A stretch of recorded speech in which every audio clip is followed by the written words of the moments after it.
Hello everyone, this is Kuldeep Sajwan. Welcome to Edufunde. ये आज की हमारी लेक्चर है लॉगरिदम। बट ये लेक्चर से पहले मैं कुछ बताना चाहता हूँ कि ये लेक्चर्स हम हर एक हफ्ते में 3 लेक्चर्स आपके यूट्यूब पे अपलोड होंगे एंड इन सभी लेक्चर्स में हम इंपॉर्टेंट क्वेश्चंस करेंगे जो जेई मेन से रिलेटेड है। पूरा का पूरा 11th का सिलेबस आपका यूट्यूब पे आएगा। आपने बहुत अच्छे से सब्सक्राइब करना है हमारा चैनल, लाइक्स वगैरह करने हैं एंड शेयर भी करना है अपने फ्रेंड्स वगैरह से जो भी फ्री ऑफ कॉस्ट स्टडी करना चाहते हो। और बहुत क्वालिटी कंटेंट हम डिलीवर करने की कोशिश करेंगे। सो आई होप आपको पसंद आएगी सारी चीज़। उसी से रिलेटेड हमारा आज का टॉपिक है लॉगरिदम। शुरू करते फटाफट से लॉगरिदम। लॉगरिदम पढ़ने के लिए सबसे पहले डेफिनेशन करते हैं उसकी क्या होती है। देखो, लॉगरिदम ज्यादा कुछ होता नहीं। लॉगरिदम होता है कि एक बेसिक जो एक्सपोनेंशियल फॉर्म है उसको एक अनदर वे ऑफ राइटिंग होता है लॉग। कैसे? जैसे फॉर एग्जांपल 5 का स्क्वायर अगर मैं बोलूं तो आप बोलोगे 25 है। इसी को लॉग की फॉर्म में कैसे लिख सकते हैं? इसी को लॉग की फॉर्म में लिखते हैं log of 25 to the base 5 is equal to 2। मतलब क्या किया कि यार ये जो 25 है ना, ये वाला 25 ये इनपुट बन गया इस लॉग की। इस लॉग की क्या बन गया? इनपुट। और वैसे देखा जाए तो ये होता है, यहाँ पे 5 होता है बेस, और ये जो पावर होती है इसको एक्सपोनेंट भी बोलते हैं, ठीक है। और यहाँ पे जो 5 है, ये यहाँ पे जो ये 5 है इसको हम बेस बोलते हैं। क्या कहने का मतलब ये है कि इस बेस की पावर जो कि 5 है यहाँ पे क्या किया 2 किया ना, तभी तो 25 आया। सिंपल। अगर मैं एक और क्वेश्चन पूछूं आपसे, एक छोटा सा क्वेश्चन, ये यहाँ पे मैंने 1000 रख दिया और यहाँ पे मैंने 10 रख दिया। मैं बोलूँ इसकी वैल्यू बताओ, तो आप क्या बोलोगे, क्या सोचोगे? डेफिनेशन किस तरह से है कि यार बेस की पावर क्या करनी पड़ेगी कि इनपुट आए। अब बेस की पावर मतलब 10 की पावर क्या करनी पड़ेगी कि 1000 आए। तो सबको पता है 10 की पावर 3 करनी पड़ेगी। तो इसका आंसर कितना हो जाएगा? 3। ये जस्ट लॉग का एक बेसिक डेफिनेशन होती है। मतलब इसको अगर हम शब्दों में लिखने की कोशिश करें तो कैसे बोलेंगे? Every real number can be written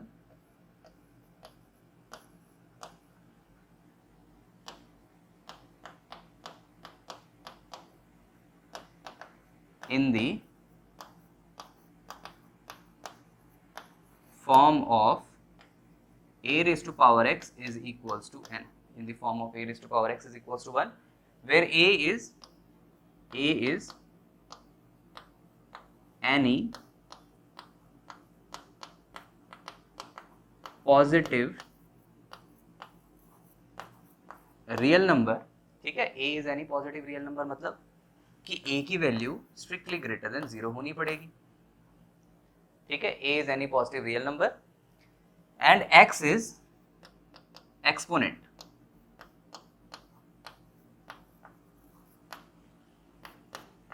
First, then equation first can be written as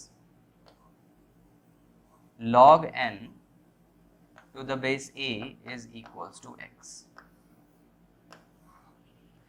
simple कि a की पावर, ये जो बेस है इसकी पावर x करने पे n आ रहा है जो कि फर्स्ट इक्वेशन में, या इसी को हम इस तरह से रिजल्ट भी लिख सकते हैं, if and all if a raise to power x is equals to n। दोनों सेम बात, ठीक है। ये जो होगी, ये तो होगी लॉ की डेफिनेशन कि हर एक रियल नंबर कोई भी हमने कैपिटल एन ले लिया उसको हम एक्सपोनेंट की फॉर्म में लिख सकते हैं। एंड अगर एक्सपोनेंट की फॉर्म में लिखा जा सकता है हमने यहाँ से एक छोटे से एग्जांपल से देखा है कि इसको लॉ की फॉर्म में लिखा जा सकता है। अब लॉ की फॉर्म कैसे लिखेंगे कि बेस की पावर, जैसे 10 है, बेस की पावर क्या कर रहे हैं कि इनपुट आए, 10 की पावर 3 करने पे 1000 आएगा। ये जस्ट बेसिक डेफिनेशन थी। अब कुछ और चीजें भी आ जाती हैं कि लॉ की जो लिमिटेशन है वो क्या है, या फिर हम ऐसे सोच सकते हैं, इस तरह से लिख सकते हैं, limitation of law.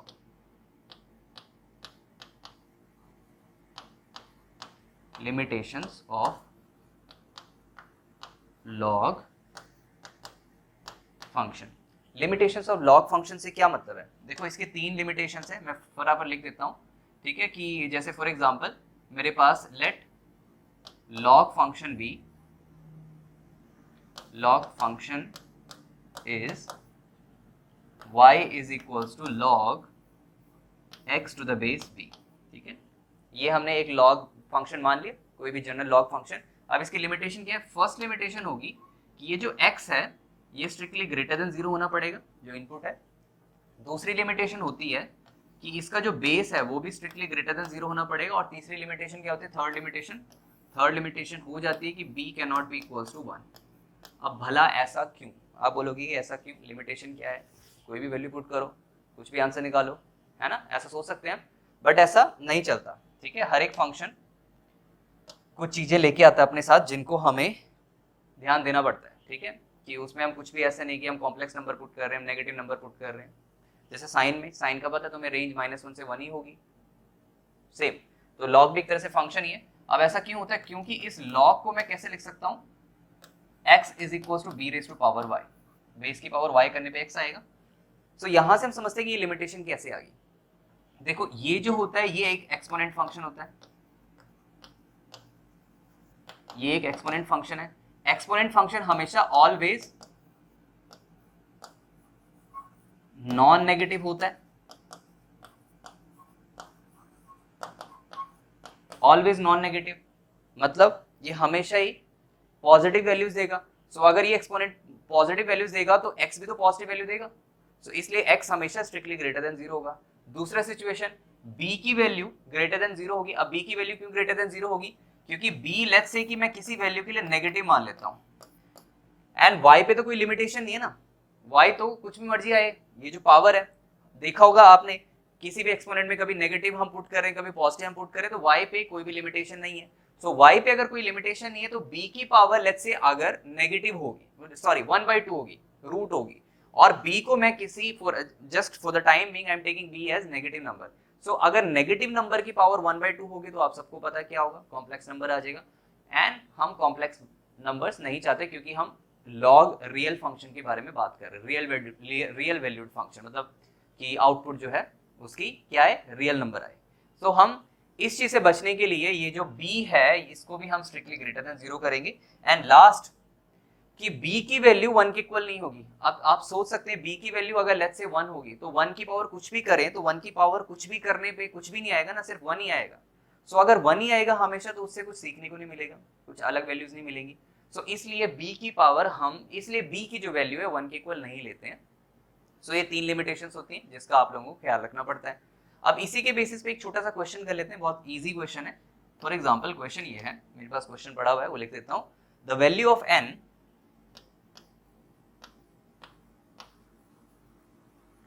the value of n satisfying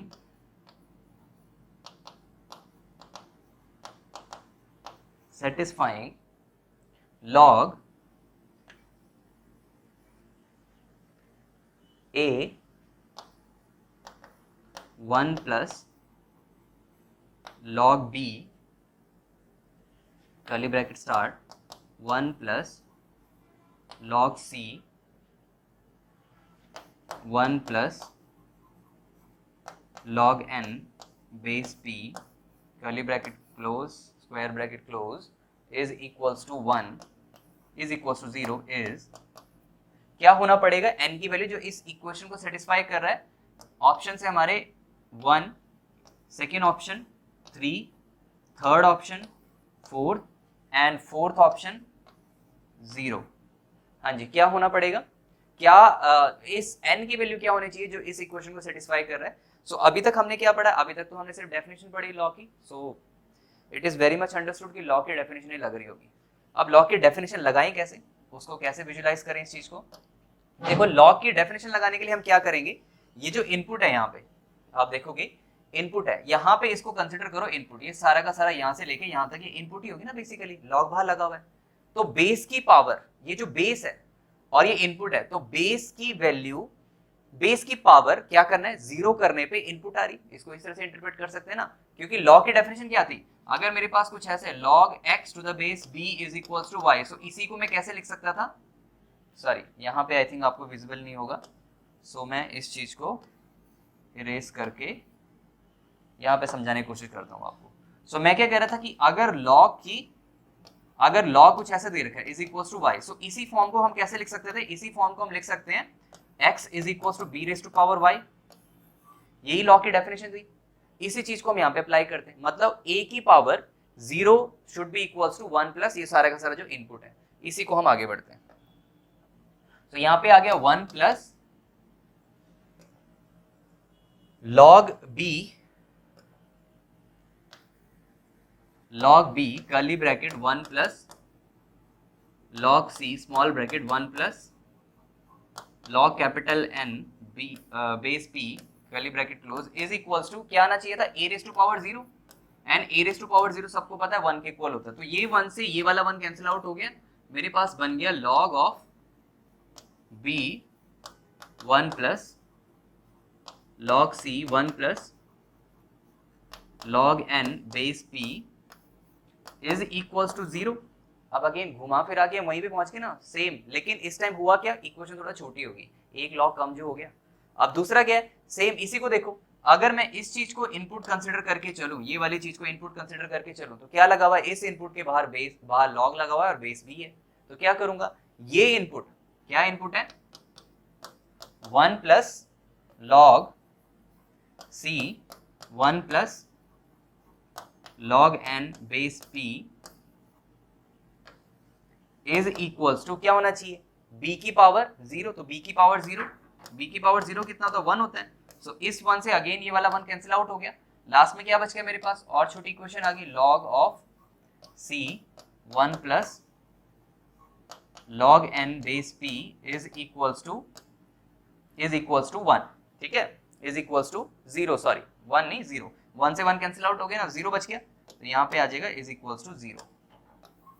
so end में क्या बच गया, ये सारा का सारा इनपुट log c बाहर लगा हुआ है, log to the base c बाहर लगा हुआ और इज इक्वल टू 0, तो यहाँ से मैं क्या लिख सकता हूँ, अगेन log की डेफिनेशन से 1 plus log n to the base b is equal to c raise to power 0, and c raise to power 0 तो 1 होता है, ये 1 और ये 1 कैंसिल आउट हो गया, तो क्या बच गया मेरे पास log n to the base p is equal to 0, तो यहाँ से n की वैल्यू क्या आ जाएगी, क्योंकि log की फॉर्म में तो एक्सपोनेंट की फॉर्म में लिख ही सकते हैं, n is equal to p raise to power 0, and p raise to power 0 वो 1 होता है, तो n की जो वैल्यू है लास्ट में, n की जो वैल्यू है वो कितनी आएगी 1। सो कौन सा ऑप्शन सही हो गया अपना,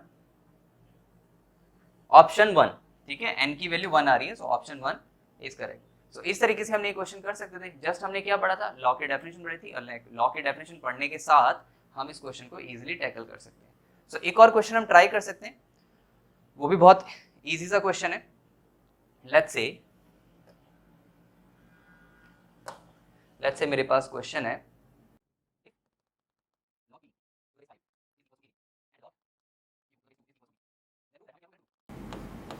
प्रूफ क्या करना है हमें,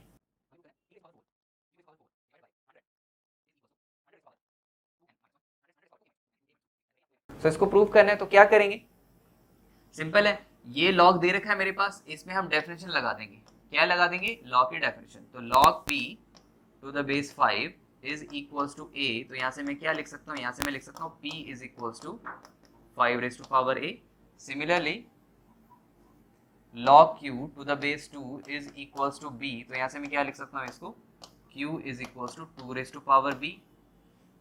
अब q is equals to 2 raise to power b, क्या करेंगे, इसको मैं यहाँ पे सब्स्टिट्यूट कर सकता हूँ, तो यहाँ पे सब्स्टिट्यूट कर लेता हूँ ना, तो यहाँ पे आ जाएगा 5, अब देखो p की जगह मैं 5 रेज टू पावर a यहाँ पे सब्स्टिट्यूट कर रहा हूँ, यहाँ पे लेफ्ट हैंड साइड पे,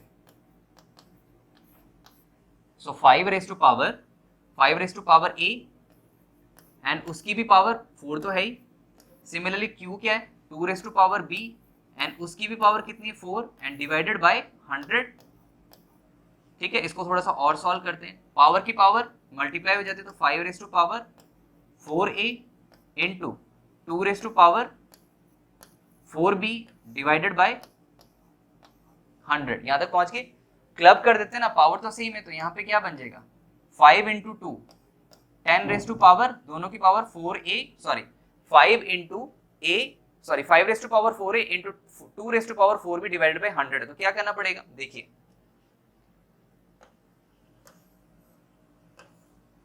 हमें प्रूफ क्या करना है, हमें प्रूफ करना है कि यार 100 raise to power 2a minus 1, 100 raise to power 2a minus 1, ठीक है, ये जो पूरी वैल्यू है ये 100 raise to power 2a minus 1 के इक्वल होगी, तो p की पावर हमने क्या पुट कर दी यहाँ पे, p is equal to 5a आ गया, 5 रेस्ट टू पावर a आ गया, and q is equal to 5 raised to power 2 raised to power b आ गया, और हमने यहाँ पे सब्स्टिट्यूट कर दिया। यहाँ तक सही है? तो 5 raised to power a whole power कितनी 4, and q raised to power, sorry q की जगह मैंने 2 भी डाल दिया, 2 भी रेस्ट टू पावर 4। ओके, यहाँ तक तो बिल्कुल सही लग रहा है। तो यहाँ पे आ जाएगा 5 raised to power 4a and 2 raised to power 4b upon 100। ठीक है, इतना समझ में आ गया? ओके, आगे क्या किया जाए? यहां पे मेरे पास 5 रेस्ट टू पावर 2a है, और आई थिंक यहां पे मैंने मिस्टेक किया है, log q to the base 2 is equal to b नहीं है, इज इक्वल टू a है। ठीक है, यहाँ पे थोड़ा सा करेक्शन है, मैं यहाँ पे मिस्टेक अपनी रेक्टिफाई करने की कोशिश करता हूँ। यहाँ पे a है, ठीक है, सो a है, तो यहाँ पे भी q raised to power q is equal to 2 raised to power a आ गया।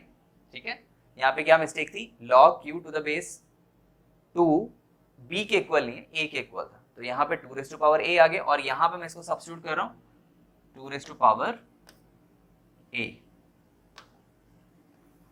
तो यहाँ पे भी 4 रेस्ट टू पावर a हो जाएगा, 4 raised to power a, and last में कितना आ जाएगा, दोनों की पावर सेम है, तो यहाँ पे आ जाएगा 10 raised to power 4a, and denominator में देखा जाए तो 100 है, तो उसको भी क्या लिख सकता हूँ, 10 रेस्ट टू पावर 2। अगर 10 रेस्ट टू पावर 2 है तो यहाँ पे क्या आ जाएगा, 100 raised to power 4a minus 2 आ जाएगा, और जो मुझे चाहिए था, चाहिए क्या था मुझे, 100 raised to power 2a minus 1 चाहिए था, यहाँ पे 10 raised to power 4a minus 2 आया ना, तो क्या कोई प्रॉब्लम नहीं है, यहाँ से 2 कॉमन ले लेता हूँ, और यहाँ पे 2a माइनस 1 बचा देता हूँ। अब 10 रेस्ट टू पावर 2 वो 100 बन जाएगा, तो यहाँ पे 100 raised to power 2a minus 1 आ जाएगा। इस तरीके से ये क्वेश्चन हो गया। सो आई होप ये वाला क्वेश्चन समझ में आ गया आप लोगों को। ओके, नेक्स्ट देखते हैं हम फंडामेंटल आइडेंटिटीज, क्या क्या होती है लॉ की फंडामेंटल आइडेंटिटीज। सो हमारा जो नेक्स्ट टॉपिक है वो है fundamental identities.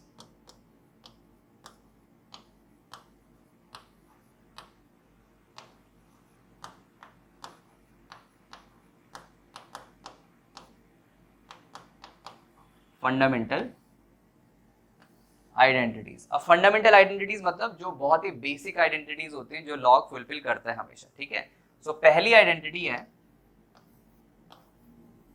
log 1 to the base b is equals to 0। सबको पता है कि यार बेस की पावर, लेट्स से अगर मैं 0 छुपा देता, मैं पूछता कि b, ये जो b है इसकी पावर क्या करूं कि 1 आए, तो किसी भी नंबर की पावर 0 करने पे ही 1 आता है। तो इस तरह से फर्स्ट बेसिक आइडेंटिटी होगी। सेकेंड है, फर्स्ट बेसिक फंडामेंटल आइडेंटिटी होगी, सेकेंड है log b to the base b। अब इसमें कौन सी बड़ी बात है, b की पावर 1 ही करनी पड़ेगी, ये सेकेंड होगी। Third, log b base 1 by b, इसको क्या करना पड़ेगा, -1 करना पड़ेगा, क्योंकि 1 बाई b का रेसिप्रोकल, ऐसा हमने अभी पढ़ा है, 1 बाई b का रेसिप्रोकल -1 करने पे ही b आएगा, तो यहाँ पे -1 आएगा। या सेम इसी चीज को मैं कैसे लिख सकता था, इसी चीज को मैं ऐसे लिख सकता था log 1 by b to the base b, तो ये इसका आंसर भी तो -1 ही होता ना, कि b की पावर -1 करने पे 1 बाई b आएगा। सो ये फंडामेंटल आइडेंटिटीज होगी या कुछ। ओके, सो अब नेक्स्ट देखते हैं कि प्रिंसिपल, ठीक है, the principal properties of logarithm. Next topic है अपना प्रिंसिपल प्रॉपर्टीज ऑफ लॉगरिथम। ये तो फंडामेंटल आइडेंटिटीज होगी। अब प्रिंसिपल प्रॉपर्टीज ऑफ लॉगरिथम होता क्या है, इसमें तीन प्रॉपर्टीज हैं, फटाफट हम देख लेते हैं। log mn और बेस b है, सो इसी को मैं कैसे लिख सकता हूं, नेक्स्ट पेज पे कर लेते हैं। log ऑफ mn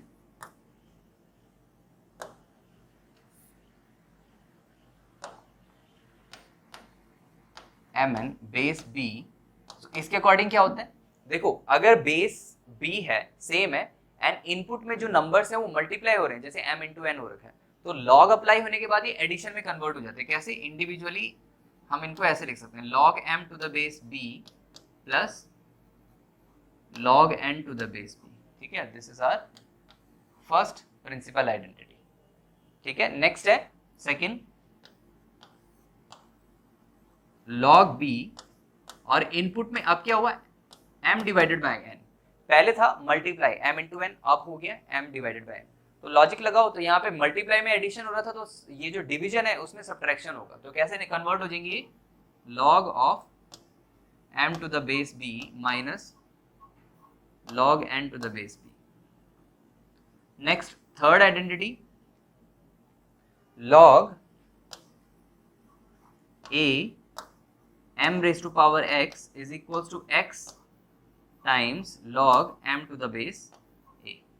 ठीक है, मतलब ये जो इनपुट की जो पावर होती है वो लॉग लगने के बाद आगे आ जाती है। ये हमारी प्रिंसिपल प्रॉपर्टीज थी इंपॉर्टेंट। अब इसको सोचना भी बहुत इजी है, कैसे सोचें? देखिए, अगर मेरे पास ये दे रखा है ना, तो लेट्स से मैं ऐसे मान लेता हूं log m to the base b is equals to y, and यहां पे इसको मैं मान लेता हूं log n to the base b is equals to x। ऐसे मैंने मान लिया। यहां से अगर मैं डेफिनेशन लगाऊं तो क्या लिख सकता हूं मैं? m is equals to b raised to power y लिख सकता हूं, एंड यहां से मैं क्या लिख सकता हूं? n is equals to b raised to power x। अब देखने को यहां पे देखा जाए तो m into n हो रखा है, तो मैं क्या करूंगा, इसको, ये जो फर्स्ट इक्वेशन है और ये जो सेकंड इक्वेशन है, इसको मैं मल्टीप्लाई कर लेता हूं। सो मल्टीप्लाई करने के बाद क्या हो जाएगा? m into n is equals to b raised to power y into b raised to power x। सो यहां पे क्या मिल जाएगा मेरे पास? m into n b raised to power x plus y मिल गया, x plus y। क्लियर है? अगर b raised to power x plus y मिल गया, and ये कैसे फॉर्म में लिखा है? ये हमने अगेन किस फॉर्म में लिखा है? ये एक्सपोनेंट फॉर्म में, एक्सपोनेंट फॉर्म में। एंड जैसे कि हमें पता है किसी भी एक्सपोनेंट फॉर्म को लॉग में कन्वर्ट कर लेते हैं।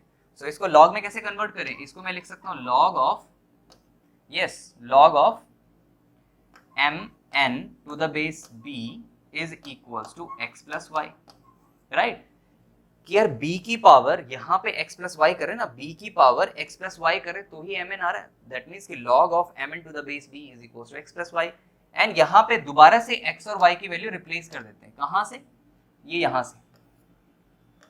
x किसके इक्वल था? वो था log of m to the base b plus log of n to the base b के इक्वल। सो यहां से क्लियरली ये विजिबल है, ये देखो, log mn to the base b is equals to log m to the base b plus log n to the base b। Similarly यहां पे क्या हो रहा था? सेकंड वाली आइडेंटिटी में mn हो रहा था। अब यहाँ पे मैंने क्या किया था? मल्टीप्लाई किया था ना, तो इसी को अगर मैं डिवाइड कर देता तो मेरे पास सेकंड आइडेंटिटी भी प्रूव हो जाती, थर्ड आइडेंटिटी भी बहुत इजीली प्रूव हो सकती है।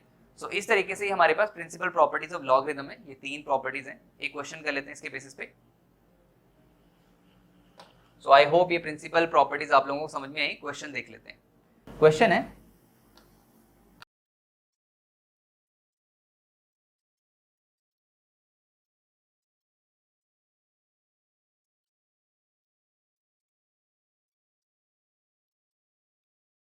देखो क्वेश्चन क्या है, तीन मेरे पास इक्वेशंस गिवन है। log x to the base e minus log y to the base e is equals to a है। Similarly y z base e है और b के इक्वल है। थर्ड इक्वेशन है log z to the base e minus log x to the base e is equals to c, then find the value of this expression। सो कैसे करेंगे? देखिए, समझने की बात ये है कि जो हमें प्रूफ, जो जिसकी हमें वैल्यू निकालनी है, उसमें x बाई वाई हो रहा है, y बाई जेड हो रहा है, z बाई एक्स हो रहा है। अब x बाई वाई से कुछ हिंट मिलेगी। कैसे हिंट मिलेगी? यार इसको देखें, ये एक्सप्रेशन क्या कहती है? log x to the base e minus log y to the base e is equal to a। क्या इस राइट हैंड साइड वाली एक्सप्रेशन में log की कोई प्रॉपर्टी लग सकती है? यस, लग सकती है। कौन सी प्रॉपर्टी लगेगी? जो अभी हमने इससे पहले किया था। कौन सी प्रॉपर्टी? ये देखो, बेस b भी है, माइनस है, और इनपुट में m और n है, तो ये m बाई n बन सकता है। लगा देते हैं, क्योंकि उसमें होगा क्या?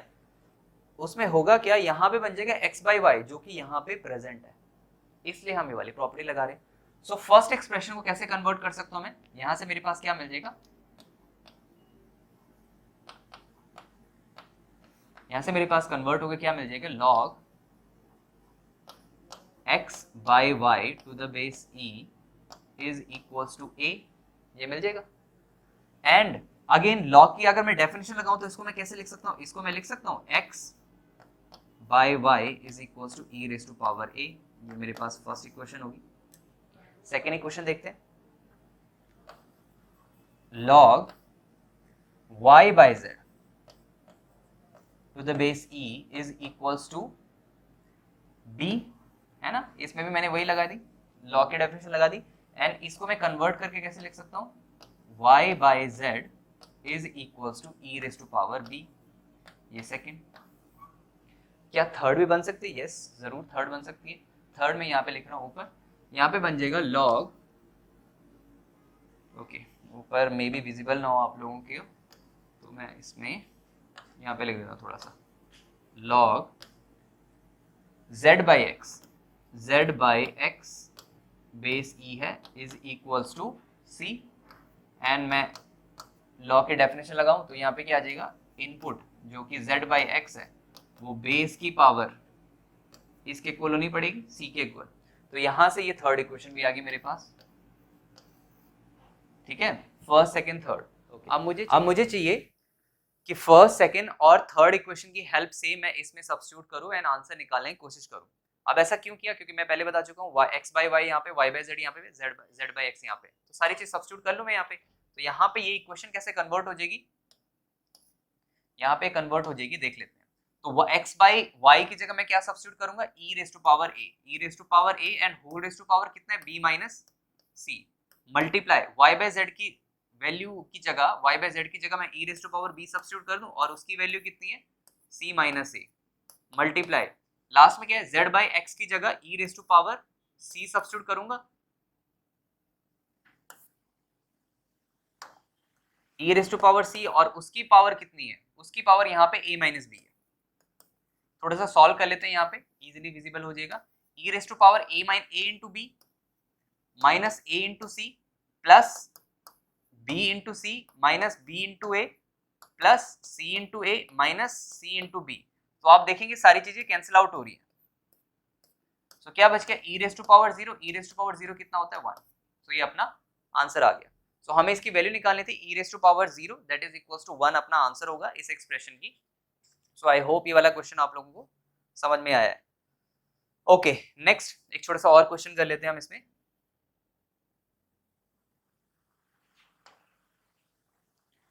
क्वेश्चन है कि show that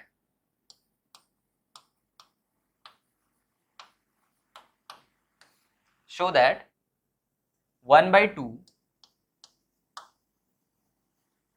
log 9 plus 2 log 6 plus 1 by 4 times log 81 minus log 12 is equals to 3 log 3। 3 log 3 के इक्वल हमें शो करना है। तो क्या करेंगे, देखिए आप यहाँ पे हम ये जो इनपुट है इसको हम जैसे 9 है 81 है तो हम इसको एक्सपोनेंट की फॉर्म में लिख सकते हैं और उसमें क्या होगा, हम प्रॉपर्टीज लगा सकते हैं लॉग की। जैसे कैसे, देखिए आप 1 by 2 है, अब मैं इसको क्या लिख रहा हूँ, 9 को मैं क्या लिख रहा हूँ, 3 रेज टू पावर 2 लिख रहा हूँ। एंड अगर 3 रेज टू पावर 2 है तो हमने एक कुछ आइडेंटिटीज की थी, प्रिंसिपल प्रॉपर्टीज ऑफ लॉग। उसमें क्या होता था कि जो इनपुट की पावर थी वो आगे आ जाती है। तो यहाँ पे 3 की पावर 2 है ना, 2 आगे आ जाएगा।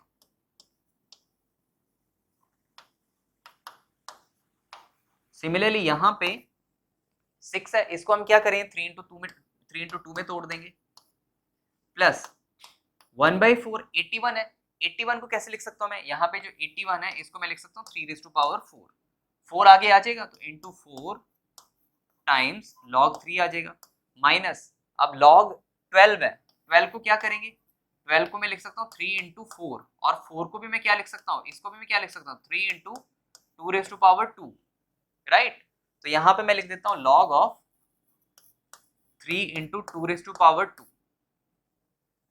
यहाँ पे ये 2 से ये 2 कैंसिल आउट हो गया, ये 4 से ये 4 कैंसिल आउट हो गया, क्या बच गया मेरे पास, log 3 प्लस, अब इसको देखिए इस एक्सप्रेशन को देखो, बेस अगर कुछ भी नहीं दे रखा, जैसे यहाँ पे बेस कुछ मेंशन नहीं है तो आप लोगों ने 10 लेके चलना है, ठीक है। दो तरह के बेस होते हैं, ई बेस ज्यादातर और या फिर बेस 10। ई बेस को हम नेपियर कांस्टेंट भी बोलते हैं और उसको हम बोलते हैं 10 वाले को हम बोलते हैं कॉमन लॉग, ठीक है। और ई जब भी बेस ई होता है उसको हम नेचुरल लॉग बोलते हैं, ठीक है। दो तरह के बेस होते हैं, या तो होगा log e या होगा log 10। तो log e वाले को हमने क्या बोलना है, नेचुरल लॉग, और log 10 वाले को हमने बोलना है कॉमन लॉग। तो जब भी log का बेस मेंशन नहीं है तो आप लोगों ने 10 मान के चलना है, ठीक है। सो यहाँ पे अब बेस 10 मान के चले तो दोनों का बेस सेम है, मतलब बेस 10 है, और इनपुट में जो है नंबर्स वो मल्टीप्लाई हो रखे हैं, तो कौन सी प्रॉपर्टी लगेगी, log 3 प्लस log 2। तो यहाँ पे 2 times log 3 plus 2 times log 2 में कन्वर्ट हो गया। आगे देखते हैं, प्लस log 3 माइनस, अब यहाँ पे देखा जाए तो यहाँ पे क्या आ जाएगा, अगेन वही प्रॉपर्टी a इंटू बी हो रखा है, तो log 3 माइनस 2 टाइम्स log 2। जैसे मैंने log 2 का स्क्वायर किया तो 2 का स्क्वायर में मतलब इनपुट की पावर 2 है वो आगे आ गया, तो यहाँ पे 2 टाइम्स log 2 हो गया। कोई चीजें कैंसिल आउट हो रही है, yes I think cancel out हो रही है, जैसे log 3 से ये log 3 कैंसिल आउट हो गया, और कुछ 2 टाइम्स log 2 से 2 टाइम्स log 2 कैंसिल आउट हो गया, यस, और लास्ट में बच गया log 3 plus 2 times log 3, that will be equal to 3 times log 3। तो 3 टाइम्स log 3, क्या यही अपने को चाहिए था, क्या यही शो करना था, यस यही शो करना था। तो इस तरह से हमने ये वाला क्वेश्चन भी कर लिया। सो आई होप ये ऐसे छोटे छोटे क्वेश्चंस हैं, बहुत इजीली हो सकते हैं। ओके, नेक्स्ट देखते हैं बेस चेंजिंग फॉर्मूला।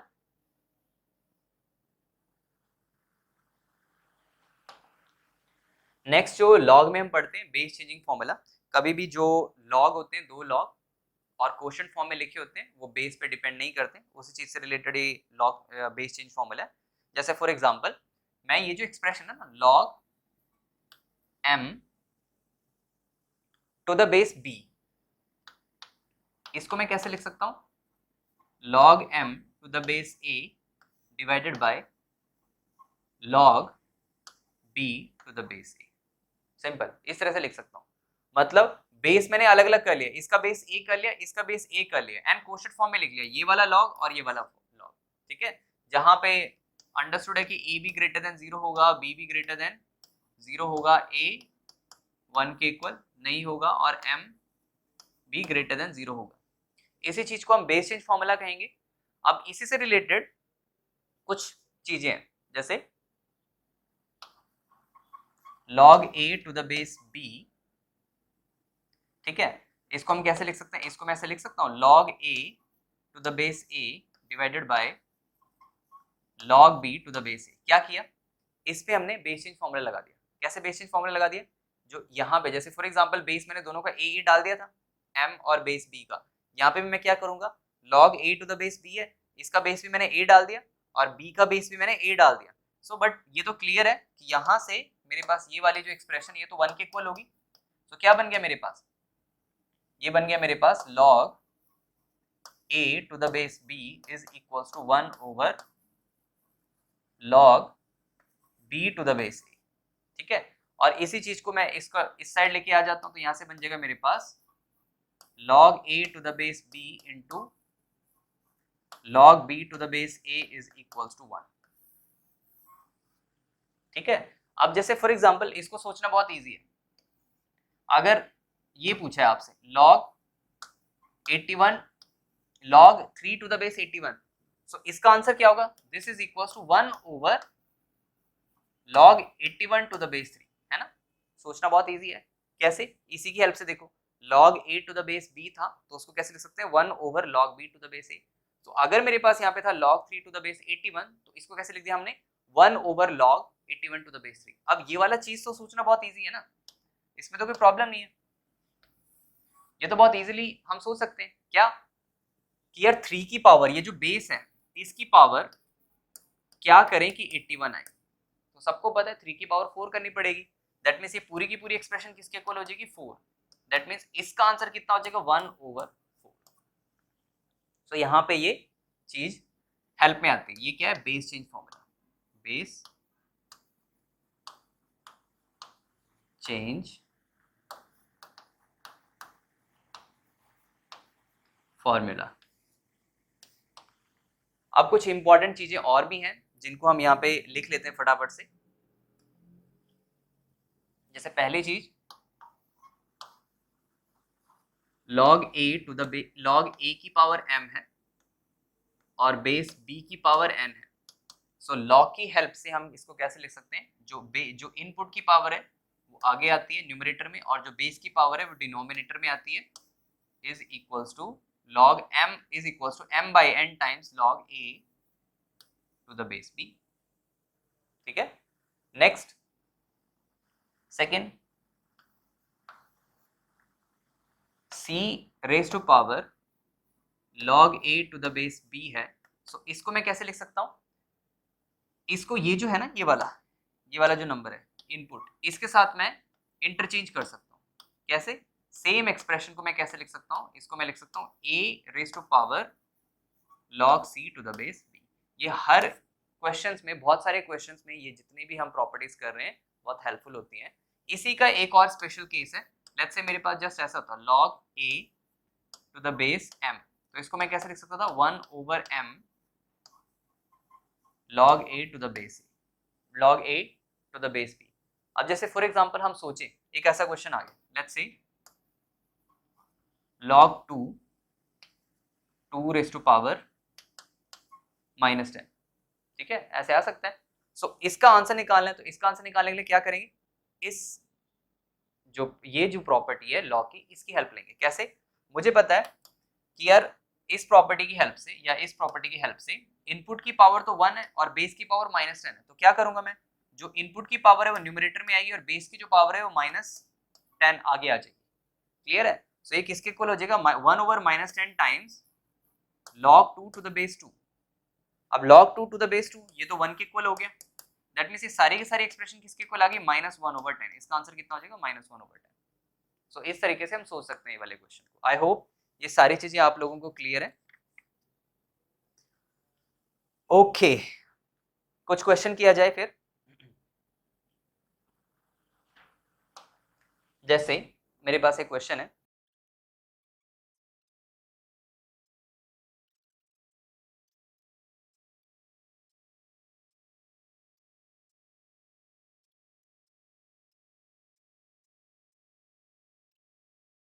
एबीसी की वैल्यू क्या होनी चाहिए।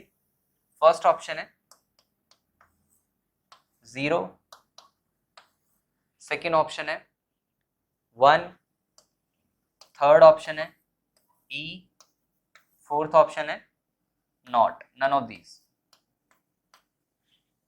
हाँ जी, सो क्या करना पड़ेगा इस क्वेश्चन को सॉल्व करने के लिए, हमने कुछ प्रॉपर्टीज की हैं लॉग की, उसी को आगे पीछे कैसे ना कैसे करके अप्लाई करके इसका आंसर निकालना पड़ेगा। सो पहले तो हम एक चीज समझ लेते हैं, यहाँ पे ये जो चीज है log a to the base a, ये तो डायरेक्टली 1 के इक्वल लिख सकता हूँ मैं। Similarly log b to the base b, इसको भी मैं डायरेक्टली 1 के इक्वल लिख सकता हूँ, और log c to the base c, इसको भी मैं 1 के इक्वल लिख सकता हूँ। आई होप यहाँ तक क्लियर है। तो यहाँ से ये 1 और ये 1 कितना बन गया, 3 बन गया, माइनस का 3 बना, इसको इस साइड ले जाके प्लस का 3 बना देते हैं। पहला काम तो ये कर सकते हैं, ठीक है, तो पहला काम जो हमने सोचा है वो कर लेते हैं। तो यहाँ पे आ जाएगा, कन्वर्ट होगी log a to the base b log a to the base c plus log b to the base a log b to the base c plus log c to the base a log c to the base b is equals to 3। ठीक है, सो हमने क्या किया यहाँ तक, ये मेरे पास यहाँ तक पहुँच गया। अब इसके बाद क्या कर सकते हैं, इसके बाद हम एक चीज ऑब्जर्व करते हैं कि ये log a to the base b है, log a to the base c है, तो हम बेस चेंज फॉर्मूले से इसको कैसे लिख सकते हैं, log a over log b into log a over log c plus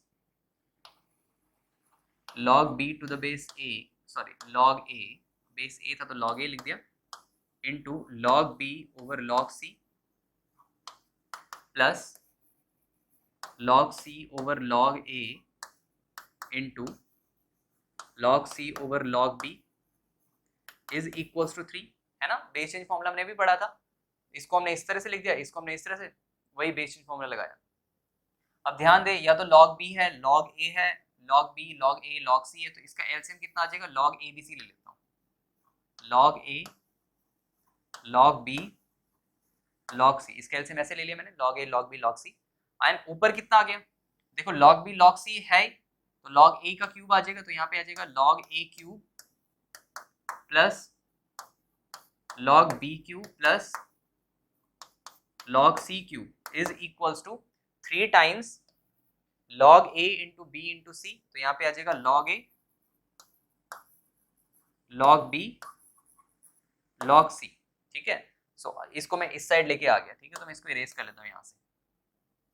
तो आप ध्यान दें तो क्या हो गया, मेरे पास आ गया log a cube plus log b cube plus log c cube is equal to 3 times log a log b log c। अब याद हो तो एक ऐसी आइडेंटिटी होती थी x cube plus y cube plus z cube is equal to 3x y z, if and only if x plus y plus z is equal to 0, x plus y plus z is equal to 0। और एक और situation भी हो सकती है, और x is equal to y is equal to z, क्योंकि उस केस में जैसे a cube plus a cube plus a cube 3 times a cube, और यहाँ से भी 3 times a into a into a 3a cube हो जाएगा, ठीक है। सो दो सिचुएशन होती है, या तो x plus y plus z is equal to 0 या x is equal to y is equal to z। But यहाँ पे ध्यान दें तो उसने पहले बोला है कि ABC या डिस्टिंक्ट पॉजिटिव रियल नंबर, अलग अलग नंबर्स है, लॉग लगने के बाद भी अलग अलग वैल्यूज देंगे, तो log a log b log c can not be equals to each other, तो इसलिए हम कौन सी सिचुएशन लेंगे, ये वाली सिचुएशन। तो यहाँ से डायरेक्टली मैं क्या इंप्लाई कर सकता हूँ, यहाँ से मैं इंप्लाई कर सकता हूँ कि log ऑफ a, ठीक है, plus log b plus log c must be equals to 0। तो यहाँ से क्या होगा, यहाँ से आ जाएगा log a b c is equals to वही प्रॉपर्टी कि इनपुट में देखो हमने कौन सी प्रॉपर्टी की थी, हमने ये वाली प्रॉपर्टी पढ़ी थी ना, log mn to the base b is equals to log m to the base b plus log n to the base b। But this property can be generalised also, let's say यहाँ पे दो numbers हैं but यहाँ पे n numbers भी होते हैं ना, तब भी हम यही वाली प्रॉपर्टी लगाते हैं। कैसे, जैसे for example log b input में a1 a2 so on up to an है, तो इसको मैं कैसे लिखता, इसको मैं लिख सकता log a1 to the base b, ठीक है, plus log a2 to the base b plus so on last तक log an to the base b, generalise कर सकते हैं। तो यहाँ पे तीन टर्म्स है abc, तो इसको मैं log a plus log b plus log c लिख सकता था, वही वाली प्रॉपर्टी इज इक्वल टू 0। यहाँ से डेफिनेशन लगा देते हैं कि बेस जो भी बेस कुछ नहीं है तो 10 मान लिया, so a raise to power a into b into c is equal to 10 raise to power 0, 10 raise to power 0 is 1, so a into b into c की वैल्यू निकालनी थी, वो कितनी आ गई है, that will be equal to 1। कौन सा ऑप्शन था अपना, ऑप्शन नंबर बी 1, ठीक है। सो इस तरीके से ये क्वेश्चन हो गया। एक और क्वेश्चन हम ट्राई कर सकते हैं ऐसे ही,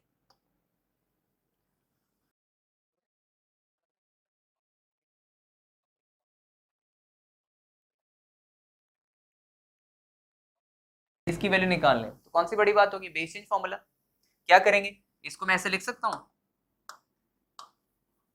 log 4 ओवर log 3, यस बिल्कुल लिख सकता हूँ बेस चेंज फॉर्मूला से, into log 5 log 4 log 6 log 5 so on log 9 log 8। तो आप ध्यान दो तो कुछ चीजें कैंसिल आउट हो रही है, ये 4 से 4, ये 5 से ये 5, 6 से 6, ये पैटर्न कंटिन्यू रहेगा, और ये लास्ट वाली टर्म ये यहाँ पे सेकंड लास्ट टर्म की न्यूमरेटर से कैंसिल आउट हो जाएगी। So at last we are left with log 9 over log 3, और इसको मैं कैसे लिख सकता हूँ, log 9 टू द बेस 3, और log 9 टू द बेस 3 मतलब 3 की पावर क्या करें कि 9 आए 2, तो अपना आंसर कितना हो जाएगा 2। इस तरह से ये क्वेश्चन हो गया। ओके, कुछ और क्वेश्चंस भी है मेरे पास, वो हम ट्राई कर सकते हैं। जैसे फॉर एग्जांपल ये क्वेश्चन है, चलो इस क्वेश्चन को ट्राई कर लेते हैं।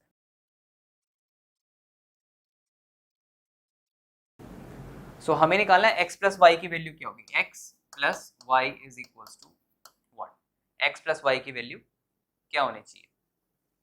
सो हम कैसे कर सकते हैं, देखो इस क्वेश्चन को देखते ही ना एक चीज समझ में आ रही है कि यार log x to the base 9 log x to the base 9 cancel out हो जाएगा, अब उससे फायदा क्या होगा, उससे फायदा ये होगा कि जो भी एक्सप्रेशन आएगी मेरे पास, जो भी इक्वेशन आएगी वो सिर्फ वाई वाई में होगी ना। सो एटलीस्ट हम एक वेरिएबल से तो छुटकारा पा लिया हमने, जस्ट एक ही वेरिएबल है वाई, तो एक काम ये तो कर सकते हैं। सो हम क्या करते हैं, इस इक्वेशन को मतलब इनको मैं इक्वेशन मान लेता हूँ, ये इक्वेशन फर्स्ट है, ये इक्वेशन सेकंड है। सो फर्स्ट माइनस सेकंड कर लेते हैं, पहली इक्वेशन को सेकंड इक्वेशन सब्ट्रैक्ट कर लेते हैं, तो मेरे पास क्या आ जाएगा, देखो this minus this cancel out हो गया, यहाँ पे क्या बच गया, log y to the base 4 plus log y to the base 8 बन गया। तो यहाँ पे आ जाएगा log y to the base 4 plus log y to the base 8 is equals to 7/2 और माइनस माइनस अगेन प्लस हो जाएगा तो प्लस 3/2 भी आ जाएगा यहाँ पे।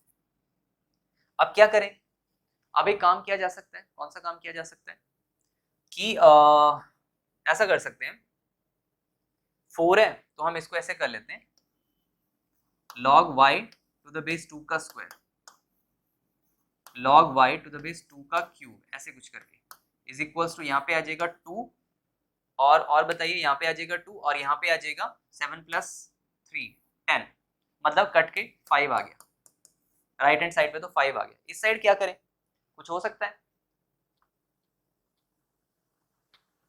तो हमारे पास से आ गया 1/2 log y plus 1/3 log y to the base 2 to the base 2, इतना तो आ गया।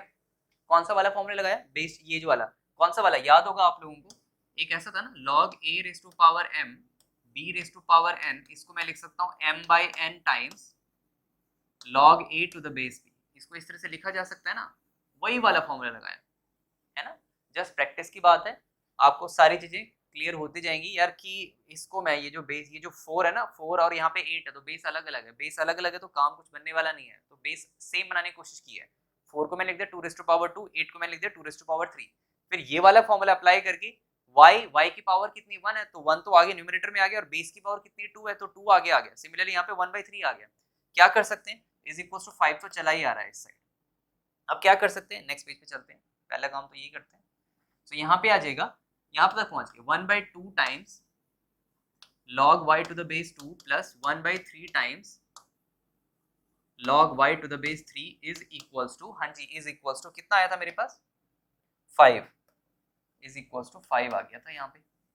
क्या करें, log y to the base 2 यहाँ पे 2 है, 8 था ना यहाँ पे 2 रेज़ टू पावर 3 आ गया था, तो यहाँ से मैं log y to the base 2 को मैंने कॉमन ले लिया और मेरे पास बच गया 1/2 plus 1/3 is equals to 5।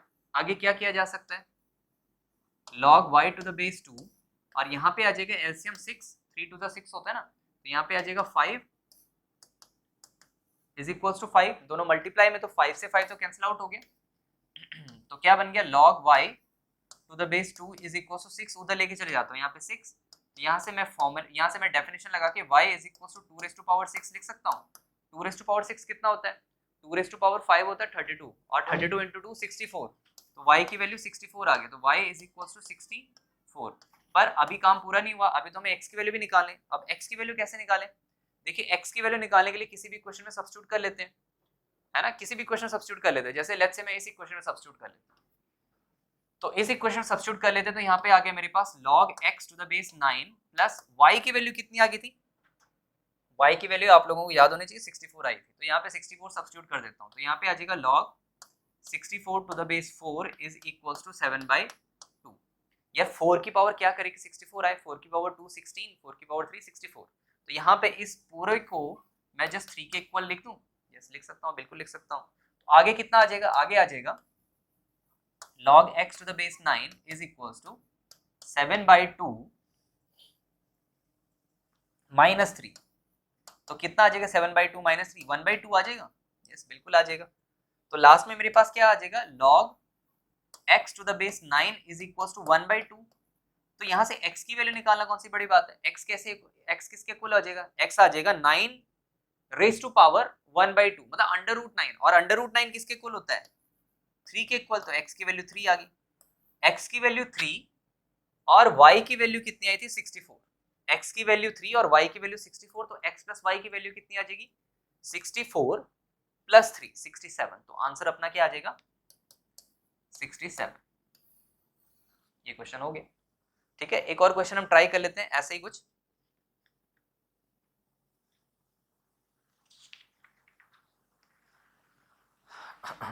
So question है,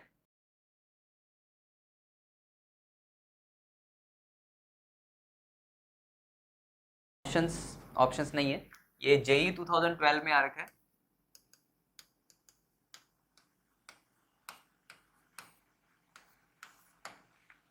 सो कैसे करना है इस क्वेश्चन को, देखो इसकी वैल्यू निकालनी है। सो जो कॉम्प्लिकेटेड चीज है उसी के बारे में हमें देखना पड़ेगा। कॉम्प्लिकेटेड चीज क्या नजर आ रही है आप लोगों को? कॉम्प्लिकेटेड चीज देखो, 6 तो कॉम्प्लिकेटेड नहीं है, 6 तो जो भी आंसर आएगा इसको 6 में ऐड करेंगे आंसर आ जाएगा। कॉम्प्लिकेटेड चीज है ये वाला जो स्क्वायर रूट के अंदर है, नेस्टेड स्क्वायर रूट है। कैसा स्क्वायर रूट है? Nested square root, nested square root मतलब नेस्टेड स्क्वायर रूट मतलब स्क्वायर रूट के अंदर स्क्वायर रूट, स्क्वायर रूट के अंदर स्क्वायर रूट, ठीक है। सो मेरे पास इस जो ये स्क्वायर रूट है इसको मैं मान लेता हूं कि लेट्स से दिस, ये जो पूरा का पूरा एक्सप्रेशन है y is equals to under root of 4 minus 1 over 3 under root 2 under root of 4 minus 1 over 3 under root 2 under root of 4 minus 1 over 3 under root 2, ठीक है। ये चलता जा रहा है। अब एक बात बताइए, चलता जा रहा है कि मतलब अगर कहीं शॉप में गए, आपने एक गेहूं वगैरह रखा हुआ है, एक गेहूं उठा के खा लिया तो चोरी का इल्जाम तो नहीं लग जाएगा ना, क्योंकि गेहूं तो इनफाइनाइट है, बहुत सारे गेहूं है, एक से तो कोई फर्क नहीं पड़ता। सिमिलरली यहाँ पे स्क्वायर रूट कितने हैं यार? ये स्क्वायर रूट है, फिर उसके बाद ये स्क्वायर रूट है, उसके बाद ये स्क्वायर रूट है, खत्म नहीं हो रहा। सो अगर ये सारा का सारा स्क्वायर रूट y के इक्वल है, सो किसी एक स्क्वायर रूट को छोड़ दूं, बाकी सारी टर्म को मैं अगेन y मान सकता हूँ। यस, बिल्कुल मान सकता हूँ। कहने का मतलब ये है कि ये सारी एक्सप्रेशन y के इक्वल है, तो यहाँ से इस पहली एक्सप्रेशन को छोड़ के यहाँ से ये सारी एक्सप्रेशन भी तो y के इक्वल ही होगी। क्या किया? जस्ट एक टर्म को नेग्लेक्ट कर लिया, क्योंकि इनफाइनाइट तक जा रहा है तो नो प्रॉब्लम, एक टर्म को तो स्किप कर ही सकते हैं, बिल्कुल कर सकते हैं।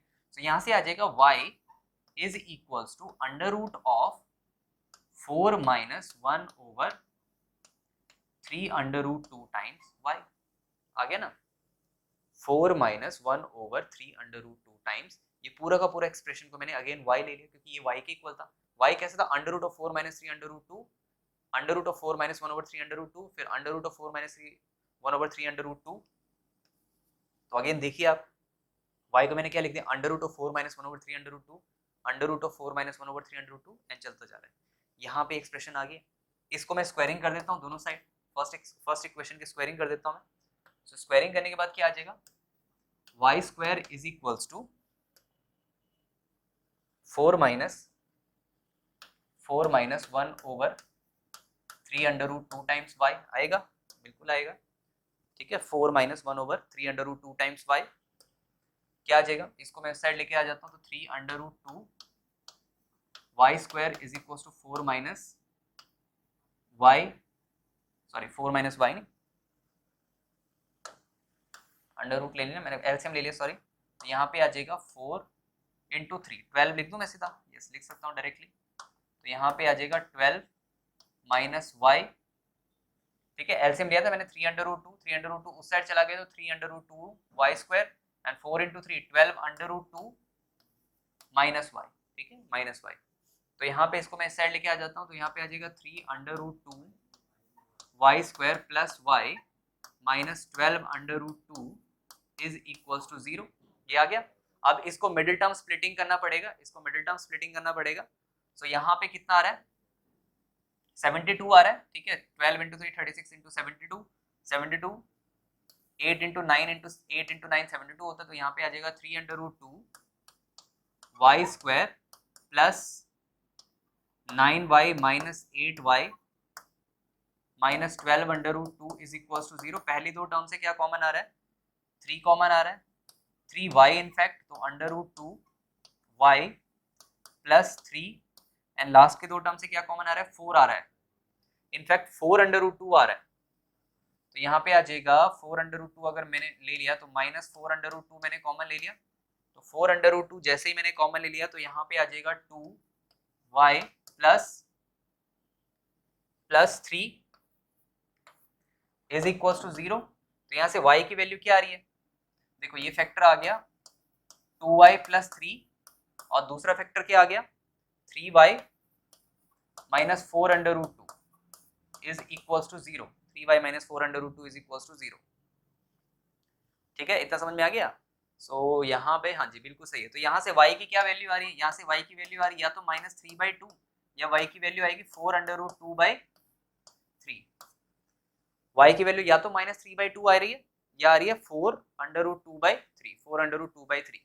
But y cannot be negative. क्यों y नेगेटिव नहीं होगा, क्योंकि y की जो एक्सप्रेशन थी जो हमने लेट किया था सबसे पहले, y पूरा का पूरा स्क्वायर रूट में था, स्क्वायर रूट के बाहर कोई नेगेटिव साइन नहीं है, तो स्क्वायर रूट तो आंसर पॉजिटिव देगा हमेशा ही, तो y कैनॉट बी नेगेटिव।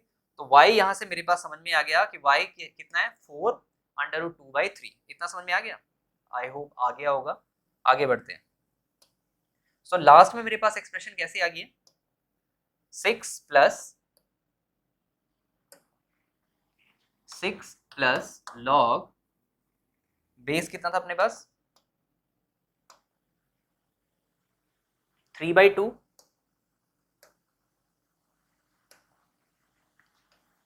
3/2 और जो एक्सप्रेशन थी y उसको पूरा लेट किया था ना हमने, ये पूरी की पूरी एक्सप्रेशन को, ये वाले यहाँ से लेके यहाँ तक एक्सप्रेशन को हमने y लेट किया था और यहाँ पे उसके साथ 3 ओवर अंडर रूट 2 भी है, 1 ओवर 3 अंडर रूट 2 भी है, तो यहाँ पे 1 ओवर 3 अंडर रूट 2 भी चलेगा इनटू y की वैल्यू कितनी आई थी मेरे पास 4 अंडर रूट 2/3, तो यहाँ पे 4 अंडर रूट 2/3 में सब्स्टिट्यूट कर लेता हूँ।